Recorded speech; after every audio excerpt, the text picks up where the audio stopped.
오늘 우리가 공부할 성경 하나님의 말씀은 요한계시록 11장 3절에서 8절까지입니다. 요한계시록 11장 3절 말씀. 내가 나의 두 증인에게 권세를 주리니 저희가 굵은 베옷을 입고 1200일을 60일을 예언하리라. 이는 이 땅에 주 앞에 섰는 두 감람나무와 두 촛대니 만일 누구든지 저희를 해하고자 한즉 저희 입에서 불이 나서 그 원수를 소멸할지니 누구든지 해하려 하면 반드시 이와 같이 죽임을 당하리라. 저희가 권세를 가지고 하늘을 닫아 그 예언한 날 동안 비 오지 못하게 하고 또 권세를 가지고 물을 변하여 피 되게 하고 아무 때든지 원하는 대로 여러 가지 재앙으로 땅을 치리로다. 저희가 그 증거를 마칠 때에 무정으로부터 올라오는 짐승이 저희로 더불어 전쟁을 일으켜 저희를 이기고 저희를 죽일 터인즉 저희 시체가 큰 성 길에 있으리니 그 성은 영적으로 하면 소돔이라고도 하고 애굽이라고도 하니 곧 저희 주께서 십자가에 못 박히신 곳이니라. 아멘. 자, 오늘 이 시간에 우리가 공부할 제목은 두 증인의 생애. 바로 두 증인이 어떻게 하나님께 선택받고 그들이 살아가는 모습을 우리가 보면서 우리가 이제 은혜 받도록 합니다. 자, 하나님은 마지막 때에 두 증인들을 세워서 주님의 재림의 길을 예비한다 그랬어요. 그래서 첫 번째 두 증인들은 굵은 베옷을 입고 1260일을 다시 예언합니다. 여기 3절에 보면 이렇게 말하고 있죠. 굵은 베옷을 입고 1260일을 예언하리라 그랬어요. 그러니까 굵은 베옷. 왜 굵은 베옷을 입었을까를 생각해 보면 굵은 베옷은 회개를 의미합니다. 또한 슬픔을 의미하기도 하죠. 자, 요나 선지자가 니느웨 성에 가서 이제 외칩니다. 요나서 3장 4절로 6절에 보면 요나가 그 성에 들어가서 곧 하룻길을 행하며 외쳐 가로되 40일이 지나면 니느웨가 무너지리라 하였더니 니느웨의 백성이 하나님을 믿고 금식을 선포하고 물은 대소하고 굵은 베옷을 입은지라. 그 소문이 니느웨의 왕에게 들림에 왕이 보좌에서 일어나 조복을 벗고 굵은 베를 입고 재에 앉으니라. 아멘. 그러니까 이 요나가 이제 니느웨 성에 가서 외칩니다. 니느웨 성은 아주 큰 성이었어요. 그래서 그 니느웨를 이렇게 돌을 내면 사흘길을 걸어야 된다 이렇게 말해. 근데 니느웨가 하룻길을 걸었어요. 그러니까 아직까지 다 돌지도 못했어요. 약 3분의 1의 거리를 움직였다 볼 수 있는데 그때 외친 소리는 40일 후에 40일이 지나면 이 땅이 이 니느웨 성이 망한다 이렇게 선포하니까 그 말씀을 들은 니느웨 성 모든 사람들이 그 말씀을 믿고 금식하며 굵은 베옷을 입고 다 회개했다 이렇게 말해요. 그 말이 왕에게 들으니까 왕도 보좌에서 자기의 그 다스리는 조복을 벗고 굵은 베옷을 입고 회개하는 모습을 보게 됩니다. 심지어 모든 짐승까지도 정말 베옷을 입혔다 이렇게 말하고 있어요. 그래서 이 굵은 베옷을 입었다는 것은 이 두 증인의 주된 메시지의 첫 번째가 회개하라 하는 것입니다. 왜? 회개하지 않으면 주님 오시는 그때에 그 환난과 재앙을 피할 수 없기 때문이죠. 또 뭐냐? 이 그런 메시지를 전하다 보니까 그 마음이 얼마나 아프겠어요. 그러니까 그는 또한 슬픈 마음이 있는 거예요. 그의 굵은 베옷은 또한 슬픔을 의미하죠. 요셉이라는 야곱의 아들이 이제 형제들에게 미움을 받아서 팔려갔습니다. 근데 그 형제들이 그 요셉의 채색 옷에다가 짐승을 자르 피를 묻혀가지고 아버지 야곱에 가서 요셉이 짐승에 물려 죽었어요 이렇게 말하니까 그 채색 옷에 피 묻은 것을 보고 야곱이 슬퍼하며 베옷을 입는 것을 보게 됩니다. 창세기 37장 14절에 보면 자기 옷을 찢고 굵은 배로 허리를 묶고 오래도록 그 아들을 위하여 애통하니 그랬어요. 그러니까 결과적으로 이 애통하며 슬퍼함을 나타낼 때 베옷을 입었다 하는 걸 봅니다. 그러니까 1260일 동안 예언할 때 회개를 외치며 바로 하나님께 돌아오라 하는 외치는 가운데 돌아오지 아니하면 큰 재앙의 환란에 들어가 정말 다 망할 것을 생각하니 슬프기도 하면서 또한 회개를 상징하면서 굵은 베옷을 입는다 이렇게 볼 수 있어요. 자, 그래서 1260일 동안 그 회개를 중심으로 우리가 하면서 왜 어떻게 되어야 되는지 하는 그러한 예언의 내용들을 잠깐 살펴보면 첫째 회개하라. 그 다음에 적그리스도에 대해 적그리스도가 어떤 자다라는 사실을 명백히 그때는 드러나게 됩니다. 또 타락한 음녀에 대하여 정말 예수를 말하며 그런 것 같지만 타락된 예수님이 말씀하시기를 바리새인 같은 대제사장이나 이런 자들을 가리켜서 뭐라고 말했죠? 독사의 새끼들아. 너희가 어떻게 지옥의 판결을 면하겠느냐? 이렇게 말했어요. 그래서 또 거짓 선지자에 대해서 우리가 선포하게 됩니다. 그래서 살 길은 뭐냐? 하나님의 인을 맞아라. 짐승의 표를 받지 말라. 예비처로 도망하라. 이러한 살 길을 또한 제시하는 것을 보게 됩니다. 두 번째로 두 증인들은 하나님으로부터 권세를 부여받고 예언합니다. 자, 그런데 그 권세를 부여받는 것은 첫째, 자기들이 예언하는 1260일 동안 누구에게도 해받지 않는 권세를 부여받습니다. 로마서 8장 31절에 보면 만일 하나님이 우리를 위하시면 누가 우리를 대적하리요. 그 누구도 대적할 수 없는 하나님으로부터 받은 그러한 권세를 해받지 않는 권세를 받습니다. 심지어 그들을 헤아려 하면 입에서 불이 나서 원수를 소멸한다 이렇게 말해요. 그 말은 뭐냐? 그들이 말하면 말이 능력된다 그런 말이죠. 예레미야 5장 14절에 보면 볼지어다 내가 내 입에 있는 나의 말로 불이 되게 하고 네 백성으로 나무가 되게 하리니 그 불이 그들을 사르리라. 그를 해하고자 하는 자는 그들이 하나님의 말씀을 선포하면 그 말씀이 능력이 되어 불같은 능력으로 그들을 태운다 이렇게 말해요. 실제로 그 성경의 예를 보면 아합의 아들 북이스라엘의 8대 왕 아하시아라는 왕이 있었는데, 자, 그가 엘리야를 잡으러 50부장과 50인 부하들을 보냅니다. 그럴 때에 엘리야가 이렇게 말해. 열왕기하 1장 10절에 보면 내가 만일 하나님의 사람이면 불이 하늘에서 내려와서 너와 너의 50인을 살을지로다. 하매 불이 곧 하늘에서 내려와서 저의 50인을 살랐더라. 그러니까 엘리야가 말하니까 말대로 되는 그러한 능력이 엘리야에게 있었어요. 그런 권세를 준다는 거예요. 그래서 두 번째로 이들의 권세는 어떤 권세냐? 엘리야의 능력과 모세의 권세 같은 권세를 재현한다 이렇게 말해요. 여기 6절에 보니까 말합니다. 자, 저희가 권세를 가지고 하늘을 닫아 그 예언할 동안 비 오지 못하게 하고 또 권세를 가지고 물이 변하여 피 되게 하고, 자, 3년 6개월 동안 비 오지 못하게 하는 것은 엘리야가 아합에게 선포하며 내가 다시 너를 보기 전에 비 오지 않는다. 그리고 3년 6개월 동안 비 오지 않았어요. 그게 바로 엘리야의 능력을 표현하고 있어요. 그 엘리야는 뭡니까? 요단을 자기의 겉으로 치니 요단을 가르는 능력이 있어요. 또 열왕기상 18장에 보면 바알 선지자, 아세라 선지자 850과의 대결할 때 그가 기도하니 하늘에서 불이 내려 제단의 예물들을 태우는 것을 보게 됩니다. 그러한 엘리야의 능력. 또 모세는 어땠죠? 자, 모세가 그 나일강에 그 물이 피되게 변하게 하는 그러한 능력을 우리가 행했고 홍해를 갈랐습니다. 반석에서 물이 나게 했습니다. 애굽 땅에 10가지의 재앙을 내리는 능력을 행했어요.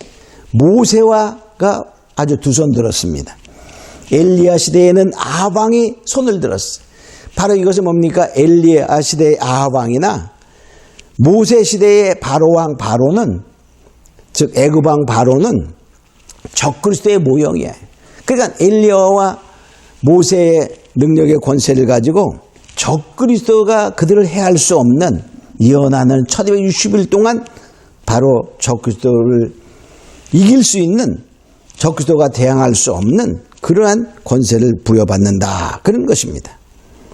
자, 세 번째. 근데 그들이 이제 증거를 마쳐요. 증거를 마칠 때에는 죽임을 당하는 거예요. 그리고 3일 반 후에 살아나고 부활하고 하늘에 오르는 승천하는 것이게 됩니다.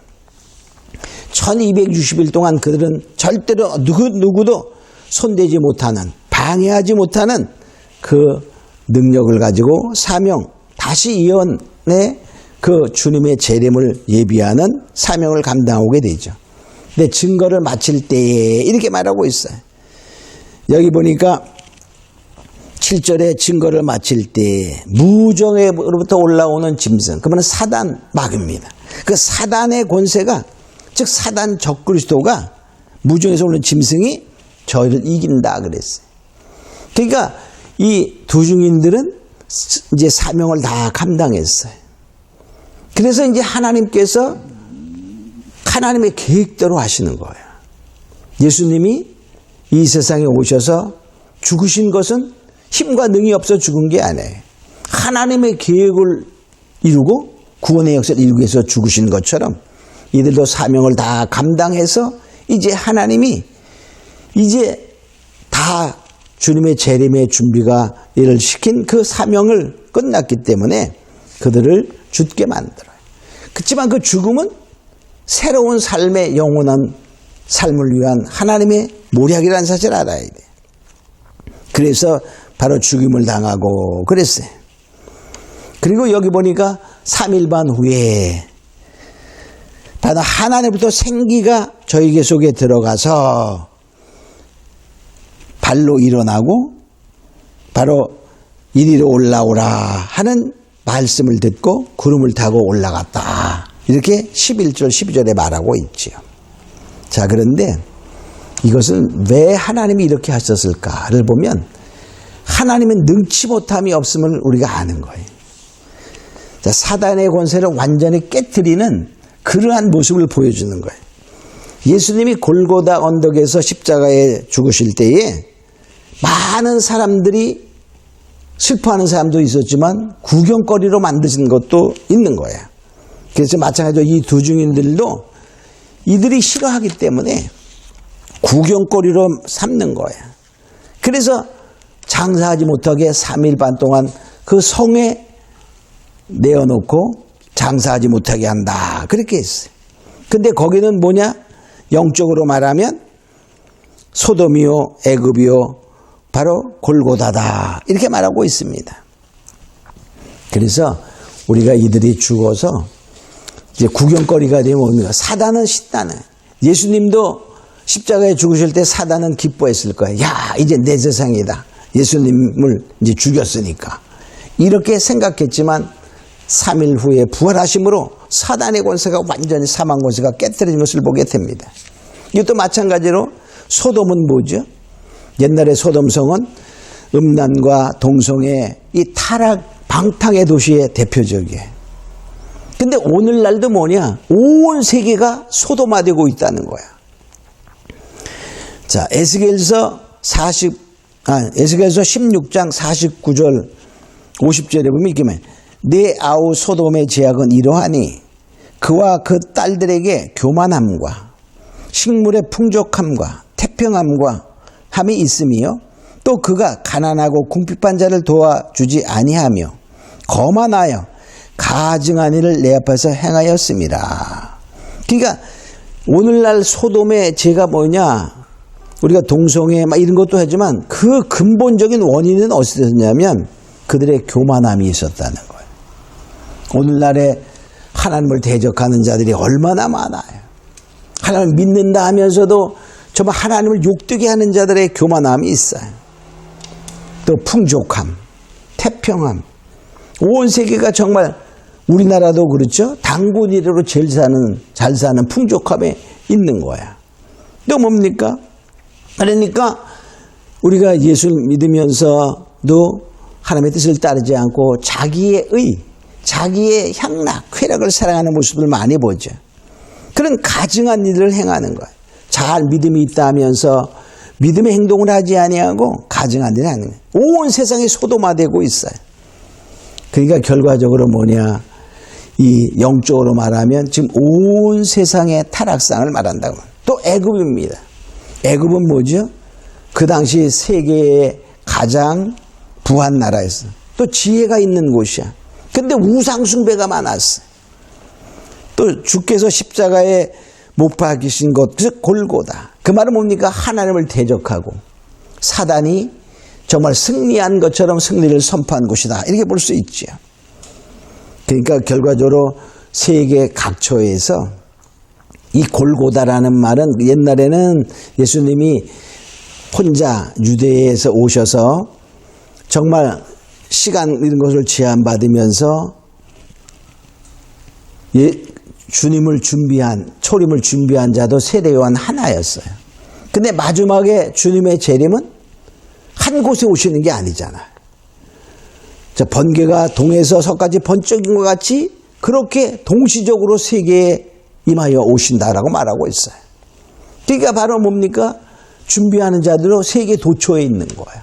그러니까 세계 도처 곳곳에 있던 두 증인들이 거의 일시적으로 동시대에 죽임을 당하고 세계 각처에서 정말 구경거리가 되는 세계에 있는 모든 그 곳이다. 이렇게 보면 됩니다. 그래서 사단 마귀 적그리스도가 바로 승리했다 하는 것을 보여주기 위해서 3일 반 동안 장사하지 못하게 하고 바로 이제 구경거리로 만들어요. 근데 뭡니까? 예수님이 3일 만에 부활하셔서 사단의 권세를 깨뜨리고 승리하신 것처럼 두 증인들도 3일 반 후에 부활하여 또 승천함으로 바로 사단의 권세를 깨뜨린 승리를 선언하게 되는 것입니다. 근데 왜 3일 반 후에 부활할까? 우리가 이걸 잠깐 생각해 보겠습니다. 3일 반 후에. 예수님은 3일 후에 부활하셨어요. 예수님이 공생의 기간이 얼마 3년입니다. 그 3은 하늘수예요. 하늘수. 근데 세상에 살던 사람이 우리가 예수님의 명령을 따라 썩어 있는 자들이 살아난 것이 있었어요. 그게 바로 무엇이죠? 나사로가 살 때에 예수님이 그를 보러 갔을 때 그 누이들이 말합니다. 썩어 냄새가 납니다. 썩은 그런 것을 살릴 때에 사일이었어요. 사일. 나흘이 됐나이다. 4일 후. 그러니까 사는 땅의 수입니다. 그러니까 결과적으로 이 두 증인들은 3일 반 후에. 그러니까 결과가 뭐냐? 예수님이 3년 공생한 것처럼 이들은 3년 반 예수님의 길을 예비한 1260일 동안 예언했어요. 성경에 보면 일을 1년으로 환산하는 그러한 계산법이 있습니다.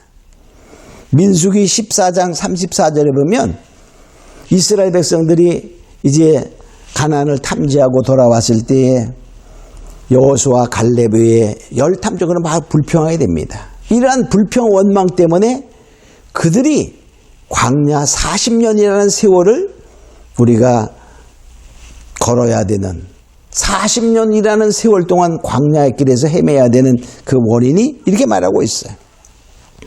민수기 14장 34절에 보면 너희가 그 땅을 탐지한 날수 40일의 하루를 1년으로 환산하여 그 40년간 너희가 너희 죄악을 질지니. 그래서 광야 40년이 그래서 이루어지는 거예요. 그래서 결과적으로 뭐냐, 이 일을 1년으로 환산하는 이런 것 때문에 우리가 3일 반 후는 바로 이들의 예언기간입니다. 예언기간. 예수님의 공생애가 뭐냐, 3년이어서 3일 후에 부활하시고 또 이들의 바로 예언 기간 동안이 3년 반이어서 3일 반 후에 부활한다. 그러니까 결과적으로 뭐냐? 하늘수 3과 땅의 수 4. 나사로가 살아난 것은 4일 후였어요. 그러니까 그 사이수가 3.5입니다. 그러니까 하늘과 땅을 연결하는 수다. 이렇게 볼 수 있어요. 그러니까 결과적으로 이 땅에 있는 자들을 예수님의 재림을 맞이할 수 있는 준비하는 그러한 기간이 3년 반이었던 것처럼 바로 이들의 예언 기간 때문에 3일 반 후에 부활한다. 이렇게 볼 수 있어요. 그래서 바로 이들이 3일 반 후에 살아난 그것을 보면서 이것은 바로 사단의 권세가 하나님의 능력에 의해서 완전히 깨어진다는 사실을 알고 우리가 이 두 증인들의 삶은 정말 재림을 성도들로 하여금 준비하게 하는 귀중한 예언의 기간이고 이들의 삶이라는 것을 우리가 알고 우리가 더욱더 정말 이 두 증인들이 나타나는 그 시기가 될 때 또는 우리도 뭡니까? 미리미리 하나님의 말씀으로 준비하고 하나님의 입맞이가 되고 작은 책을 먹고 쓴맛 단맛을 다 본 자는 주증인의 역할을 할 수도 있다는 것입니다. 우리가 이러한 것을 보면서 더욱더 말씀에 입맞은 자여 두 증인과 같은 삶을 살아가는 자가 되기를 주님으로 축원합니다. 우리 잠깐 기도합니다. 사랑하는 아버지 하나님 감사합니다. 오늘은 두 증인의 생애 그들의 삶을 살펴보았습니다. 그들은 정말 하나님의 권세를 받고 1260일 동안 예언하는 그 기간 동안은 누구도 해할 수 없는 권세 속에서 그의 증거를 예수님의 바로 재림을 준비시키며 그들의 사명을 감당한 후에 정말 죽임을 당하고 3일 후에 부활하여 사단의 권세를 이기는 주님의 은혜의 영광 속에 승천하는 모습을 보면서 우리도 또한 바로 이러한 사단의 권세를 이길 수 있는 하나님의 입맞은 자 하나님의 말씀으로 무정한 자가 되기를 간절히 원하는 마음속에 기도하며 승리하는 자들이 다 되게 하여 주시옵소서. 감사하고 믿사오며 예수님의 이름으로 기도합니다. 아멘.